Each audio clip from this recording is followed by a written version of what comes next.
And welcome back to another Get to Know interview.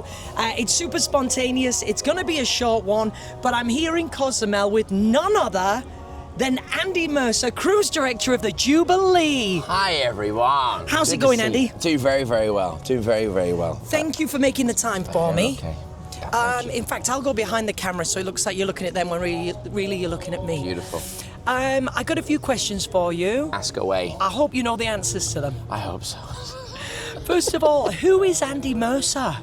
Andy Mercer is a young, devilishly charming man from the north of England, about 40 minutes away from where you live. Yeah, we're practically neighbours. Very close, but I come from the place where, the nice people come from. I come from Preston in England. I always say Manchester because no one knows where I'm from. I say Manchester too, and I'm not from there yet. Yeah, and still no one knows where Manchester is half the time. But I come from there. I've grown up there. I still live there. I go back there every time I go home. I am a cruise director on board Carnival Jubilee. I'll be there till January 10th, and then I go and explore Europe on the Glory, and then go to the Mardi Gras. So that's me in a nutshell. That's really cool. How long have you been working for Carnival? I've been with Carnival since 2017. My first ship was that ship, the Carnival Valor. That was my very first ship right there. That was my very first ship. You better believe it. Good to see you, my friend. I was on the Carnival Valor. I joined there 2017 August, and within my first week, I became a comedy club host. My first month, I was a comedy club host and a bingo host, and then I did that for a long time. Jumped ships, moved around, and then COVID happened. And then after COVID, I came into the Mardi Gras, and then since then, I've been a cruise director. That's really cool. Yeah. That's really cool. You've achieved so much in such like a short period of time, really. Yeah. How does it feel to be a cruise director? It's the best job in the world. I've done so many jobs in my life. I worked in an egg factory. I've worked selling fragrance. I wasn't very good at it. I quickly realized that you can only offer certain parts of your body for people to smell. Wrist is the only place. Finger, not so much. They don't like that. It makes it weird real quick. I worked as a science teacher. I did all sorts. So I did lots of jobs. So when I came on a ship, it was perfect because on a cruise ship, you do all the jobs at once. But the thing is, it's more rewarding because you make a big, excuse me. That's the Carnival Valor. Signaling their pier runners. Oh, and there's someone shuffling. Is it? Oh. Maybe there's someone in a white shirt shuffling along the pier. That's a run right there. That is a run. That's brilliant. Okay, Yeah. And now back to our regularly scheduled program. But yeah, I love it because you get to impact people a lot. You don't realize it. You just feel like you're doing a job sometimes. But then those moments when a guest comes up to you and says, "Oh my God, you made my vacation." Oh my God, you made.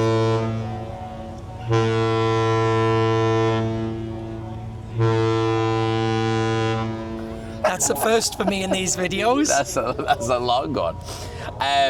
But yeah, so you make an impact, right? And that makes it so much special. And that's what keeps me coming back. Those moments where being on a cruise means a lot more to them than most. Is there a competition? The Norwegian Escape now tooting? Or is it the Jubilee tooting for their cruise director? I think they're two short men having a fight over here. That's what it feels like. Yeah, it's turned into a bit of a battle, hasn't it? Just... Oh no, it's leaving. Okay, they're actually just...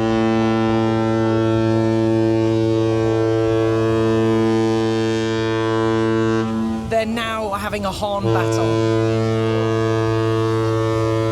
Is it because of this boat? Get out of the way! They're just all getting in on the toots. Our captains, seriously. They must be messing around. They have to be. Okay, Andy. Yeah. Now with our 5-minute interview, 4 minutes of tooting, let me hit you with some deep and meaningfuls. Yeah. What would you say is the most challenging part of being a cruise director? Oh, most challenging part? Probably being away from family. is probably the hardest part. I mean, I don't think that's unique to cruise directing, maybe. It's unique to cruise ship workers and people who are away. More and more now, I notice it that when I go home, I can see my mum and dad have aged. Whereas I can relate. If you're with them all the time, you don't see that transition of time. But after, 6 months, and then maybe I go somewhere else for whatever reasons, go on vacation somewhere else or whatever, then you don't go home for a year and a half, and it quickly, time goes by so fast on ships. It's like dog years.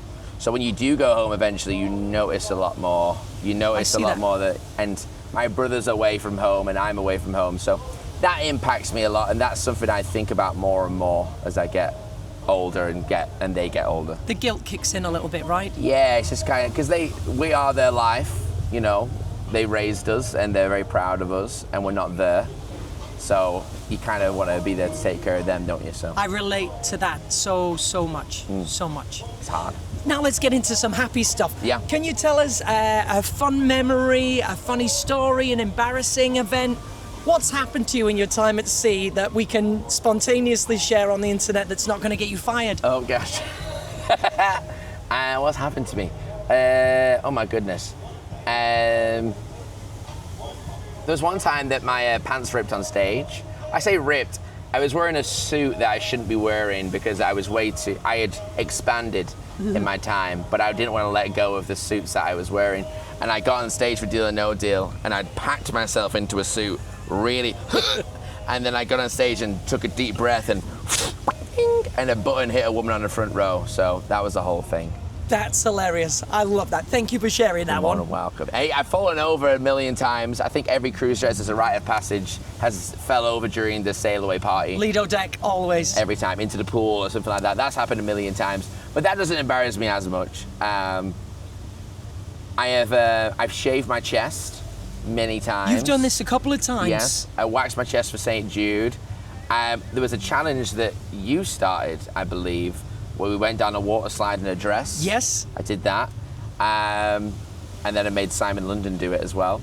I think the whole crossing the equator is quite an embarrassing experience because you get food put on you and all these kind of things. Yeah, but it's also fun as well. It's the best. It's the best experience. You have to do it. You can't flop out of it. A question we get asked a lot is about cruise directors knowing other cruise directors. So without any sort of favoritism, no ranking system, do you have friends that are cruise directors in this company? 100%. Who do you know? Who do you like? My closest friends, the ones that I message often, will probably be Erin, Fleet Cruise Director, as well as yourself. Who else? Simon London. I really love Simon London. Louis Clare, I really love. Lawrence, I've got a lot of time for. Those are the ones that I would say I message the most. Adam Gilbert, all these kind of people, they're all fantastic. Me and Adam Gilbert had a podcast for a while. You did. You mocked people that got fake teeth in Turkey, didn't you? Yes, we did. And I don't know why we did that. Yeah. I don't know why we talked about that. Yeah. Now, Andy, before we wrap things up, because we said this would be 5 minutes, it's currently 8.5. If you could talk about one thing for hours and hours and hours, a guest wants to strike up a conversation with you on something other than how was your day, what are your hobbies? What are your interests? What do you like? Oh my God, comedy. I'm a big fan of comedy. I could talk about comedians and jokes and all these different things till the cows come home. I really like science, surprisingly. I like space, so I could talk about space for a long time. It's like my hidden scientific geekiness that I really enjoy. So probably those two things. Let's say comedy and science go hand in hand, yeah, of course. You know.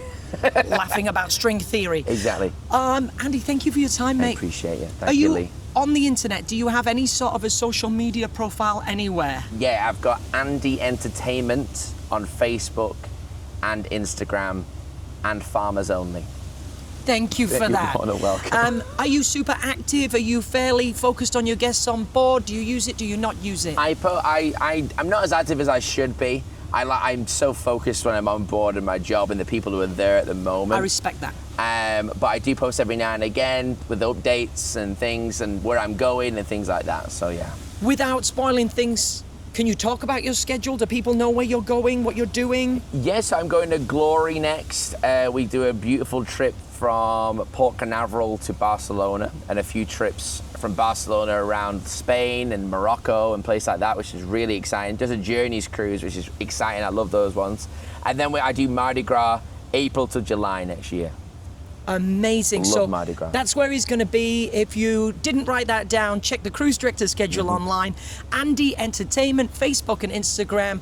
Thank you for everything you're doing, Andy. I appreciate you, Lee. Thank you for your so time. much.